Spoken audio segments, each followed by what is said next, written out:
মুরব্বী পশ্চিম কোন দিকে পড়ছে? এই যে আমার নাগপুর মাথা বের হয়ে গেছে এদিকে।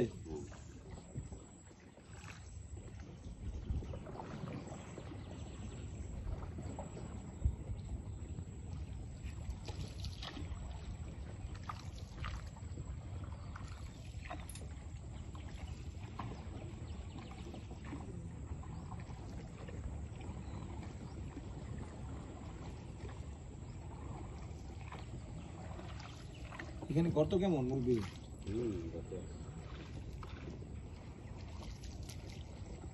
বসে বসে করে ফেললাম, কি করেন? নৌকার মধ্যে তো জায়গা হবে নাই।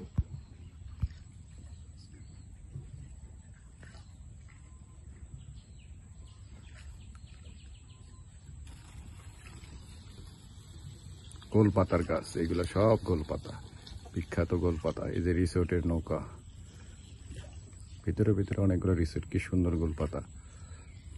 এখন তো ভাটার সময় পানি চলে গেছে, জোয়ারের সময় গোলপাতার গোড়া পর্যন্ত পানি যায়, অর্ধেক পর্যন্ত পানি যায়।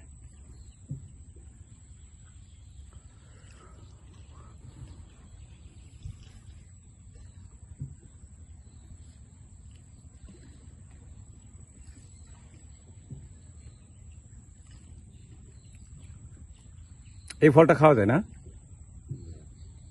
এটা ফুল, এটা কি গাছ?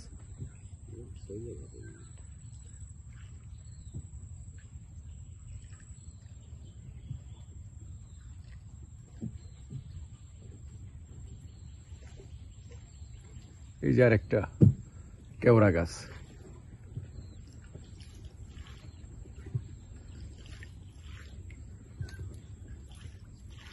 এটা বিখ্যাত কেওড়া গাছ, কেওড়া ফল ধরে রাখছে অনেক। গোলপাতা, পাতাগুলো নারকেল গাছের মতোই, কিন্তু নাম হলো গোলপাতা। কিন্তু গোলপাতা খুঁজে পেলাম না। আমি তো বলছিলাম গোলপাতা মানে গোল গোল হবে, তা দেখি সব নারকেল গাছের মতো পাতা। এগুলো পাতা দিয়ে তো ঘর ছাওয়া হয় না? গোলপাতাতে ঘর বানানো।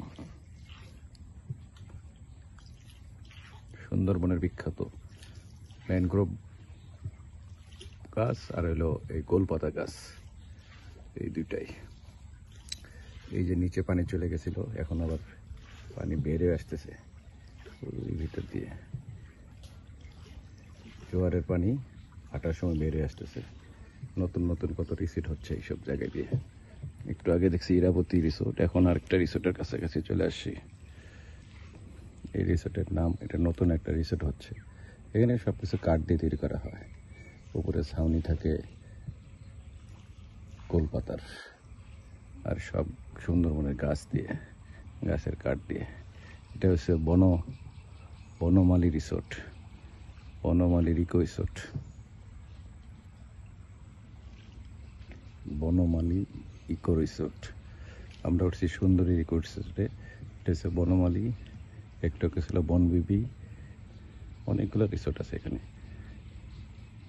সবগুলো কাঠের তৈরি। আর হলো গোলপাতা গাছের ছাউনি।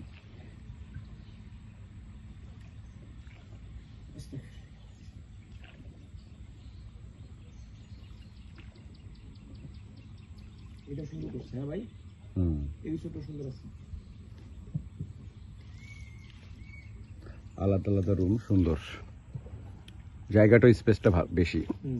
আর রুমগুলো অনেক সুন্দর করে একবার ডেকোরেশন করা। বনমালী রিসোর্ট, বনমালী ম্যানগ্রোভ রিসোর্ট। এটা বনমালী ম্যানগ্রোভ রিসোর্ট, খুবই সুন্দর জায়গা।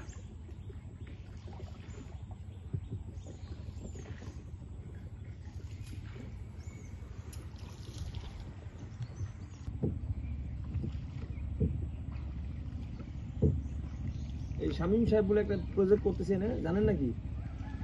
বড়, হ্যাঁ, কোনটা? অনেক বড়, অনেক বড় না রিসোর্ট? কাজ শুরু করে নাই এখনো? শুরু করিনি, কারণ কাজ শুরু না করলে এইখানে কাজ শুরু করেছে। এখানে কই না, কত দূর? এই তো সামনে দিকে।